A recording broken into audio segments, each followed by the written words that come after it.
am examples ahodo bi abobo me ahodo bi say mimi de minim no kwe wabbo me ahodo bi hu ne say niam bi sa ekoso e wo me ahodo bi a as a party as a political party MPP muso mugidi say enkoye anase bibi ekoye say na mo hwe kwanse beko eja de wa asem a wo bisa no say wo as a journalist ne kwa unim na me dem we otu gididi we mu no mutimi fa picture cry amend the picture need to represent something we asem okay ujinidi na say wo ye journalist wa mo amokohwehwe beka che ne kwa unim a me dem echa say no okay nyina so bi enim wa boni sre mu no oka oto sansem ne pete omo ye every time bia no say okay ka bo me fa asem na on sa ensem bisa no also oka district officer na asem o say district officer na sesa ne ma gu ni ka mu no nam no register so pa on there no how childish on there he who alleges he who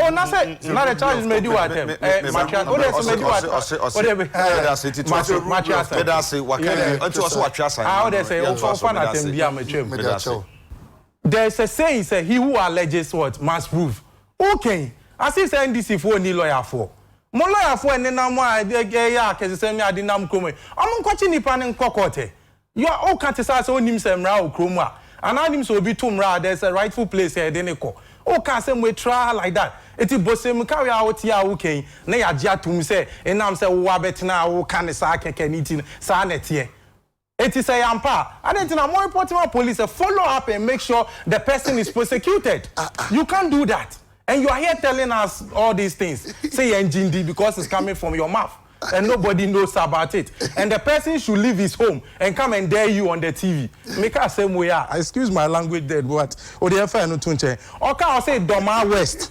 I'll say Doma West BV machine for 2 days. Now Emba online. It's because Emba online. He has a problem. Is there any case? Is he telling us say and I am be Emba online and people will be disenfranchised and Omunya akwenya MIN register mana. Those are the issues. Whether or not those people will still have a chance to be registered, then there's no need raising this point. Because there's no process in this world which is 100% accurate. There's no process that has ever been 100% sacrosanct.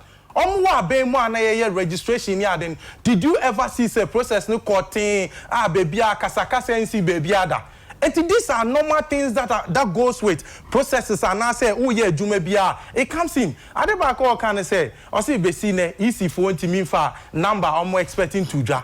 And let me see meeting besides a million, and about estimate figure now, oh Bisana, does he know the purpose of it? Or just any fair keke say, easy the two draw say keke, we are expecting to register 1 million people near no makoda keke. Secondly, keke, and they will just name it. The purposes of that number now to join it's for planning purposes. Now, and planning purposes, planning purposes. We've exceeded that stage, you know. You trust that stage, you need the data. I to say who kwa ye okrom na bia I say obi wa organize ye no obi say yenko bi so he no ohin na be hu nipa dodo a okrom a obi so mi hwe eko landmass ni nipa dodo okrom a enipa okrom a na betimi edu e bia 100,000 people etiemfa nipa 100,000 no enye budget and asiemfa no nye planning.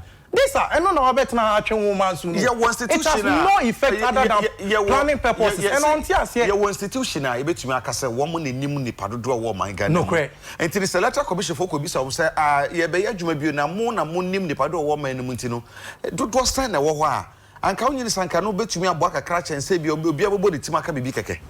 Electoral commission officially has communicated the number of people are more expected to be registered.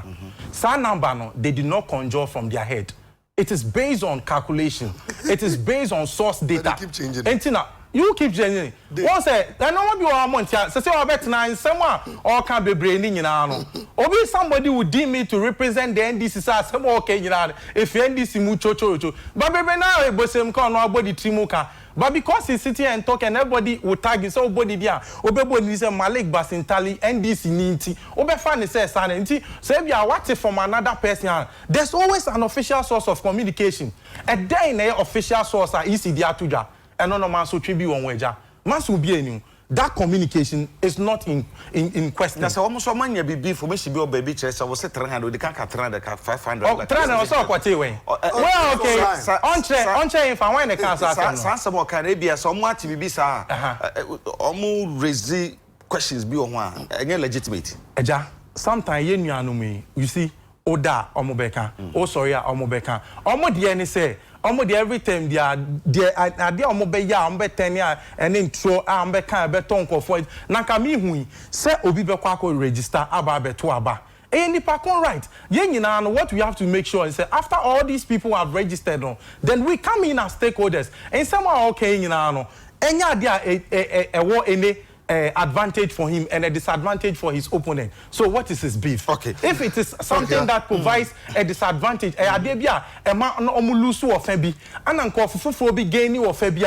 you could say the process is not being fair to you. But so long as we are all vigilant and making sure if the process is now there to it is fair and equitable enough to register everybody.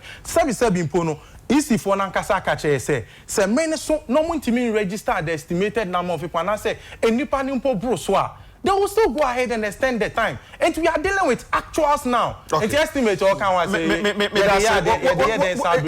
say